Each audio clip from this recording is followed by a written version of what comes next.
Baik, Assalamualaikum warahmatullahi wabarakatuh. Perkenalkan, nama saya Rizky, NIM F131200009. Di sini saya akan menjelaskan atau memaparkan tugas UAS saya, yaitu mata kuliah rekayasa perangkat lunak. Di sini ada beberapa materi. Yang pertama itu nomor 1, dia buat ringkasan tentang materi yang telah dibahas di kelas. Itu pertama ada UML atau definisi Unified Modeling Language. UML adalah suatu metode dalam pemodelan secara visual yang digunakan sebagai sarana perancangan sistem berorientasi objek. UML juga dapat didefinisikan sebagai suatu bahasa standar visualisasi, perancangan, dan pendokumentasian sistem atau dikenal juga sebagai bahasa standar penulisan blueprint sebuah software. Oke.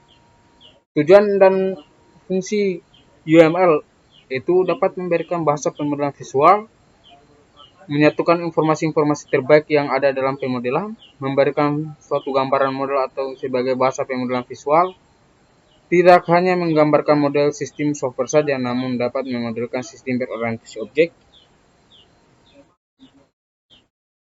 Kemudian mempermudah pengguna untuk membaca suatu sistem, berguna sebagai blueprint. Jelas ini nantinya menjelaskan informasi yang lebih detail dalam perancangan berupa coding atau program.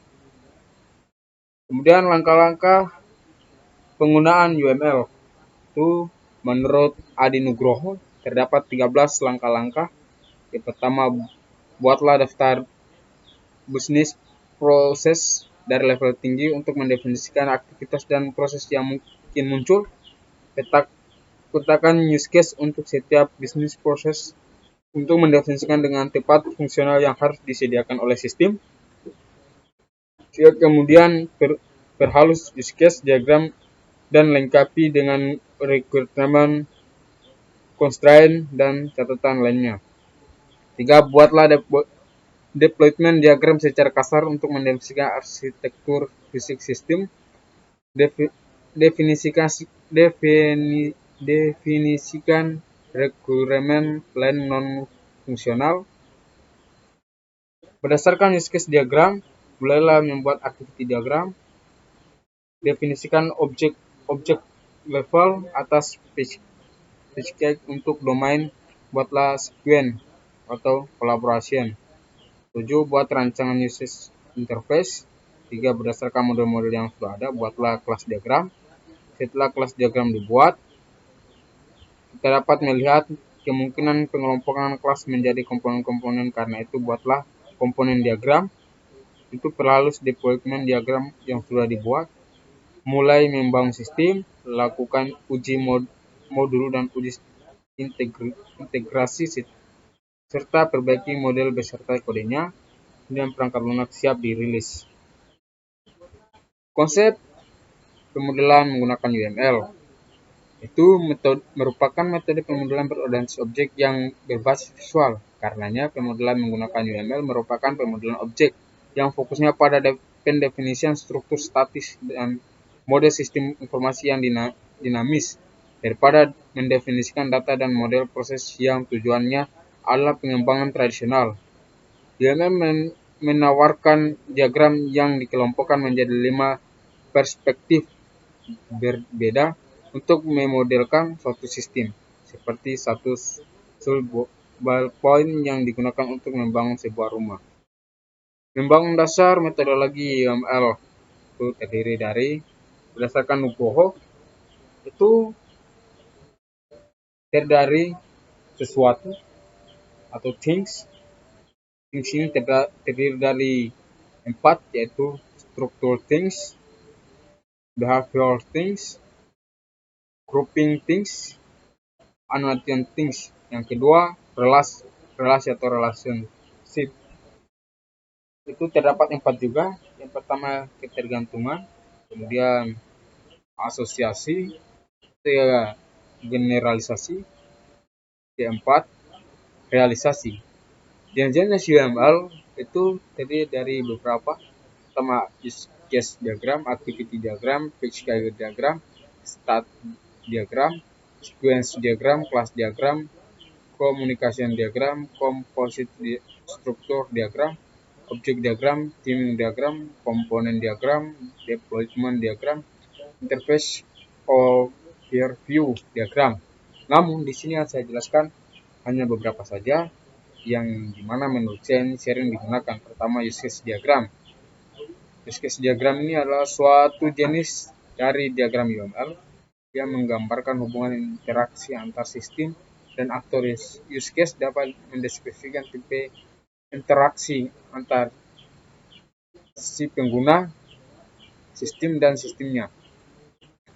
Use case merupakan sesuatu yang mudah dipelajari. Langkah awal untuk melakukan pemodelan perlu adanya suatu diagram yang mampu menjabarkan aksi aktor dan aksi dalam sistem itu sendiri. Kemudian activity diagram itu merupakan diagram yang menjelaskan interaksi objek berdasarkan urutan waktu. Class diagram itu merupakan suatu diagram yang digunakan untuk menampilkan kelas-kelas berupa paket-paket untuk memenuhi salah satu kebutuhan paket yang akan digunakan nantinya.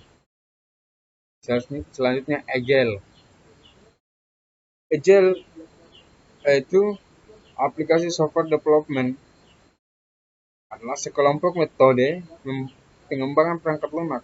Kumpulan metode ini juga sering disebut Agile Development Methods. Dasar dari metode ini adalah prinsip pengembangan sistem jangka pendek dengan tingkat adaptasi yang cepat terhadap segala perubahan. Titik utama dari Agile Software Development adalah kerjasama terhadap segala perubahan. Titik utama dari Agile Software Development adalah kerjasama kelompok.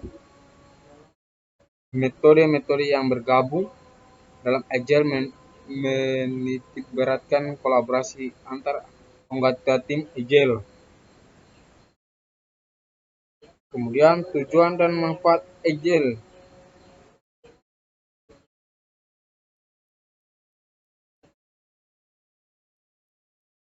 Tujuan dan manfaat Agile itu pertama tujuannya yaitu high value and working up system, yaitu software yang diciptakan berfungsi baik, nilai jualnya tinggi, dan biaya pembuatannya rendah. Kemudian interaktif, incremental, evolutionary, yaitu pengembangan software terbuka dengan perubahan di mana tim mampu bekerja dengan singkat dalam menambah fitur sesuai kebutuhan konsumen. Yang ketiga, cost control, value driven development, software dikembangkan sesuai kebutuhan pengguna dengan waktu dan biaya pengembangan dikontrol. Keempat, high quality production. Kualitas software bisa terjaga dengan melakukan tes menyeluruh di setiap iterasinya. Kemudian fleksibel and risk management, yaitu proses pengembangan software disiapkan untuk menghadapi perubahan berbekal kemampuan adaptasi yang baik, jadi dapat meminimalisir kegagalan. Kemudian kolaborasi tim lebih maksimal karena rutin bertemu untuk membahas perkembangan project. Self-organizing to self-managing teams, mana tim bisa mengatur dirinya sendiri dengan support dari pimpinan sehingga tercipta tim yang solid. Sedangkan manfaatnya yaitu meningkatkan produktivitas tim, meningkatkan kualitas perangkat lunak, meningkatkan keputusan klien, menghemat biaya yang dibutuhkan. Selanjutnya, perbedaan Agile dengan Scrum.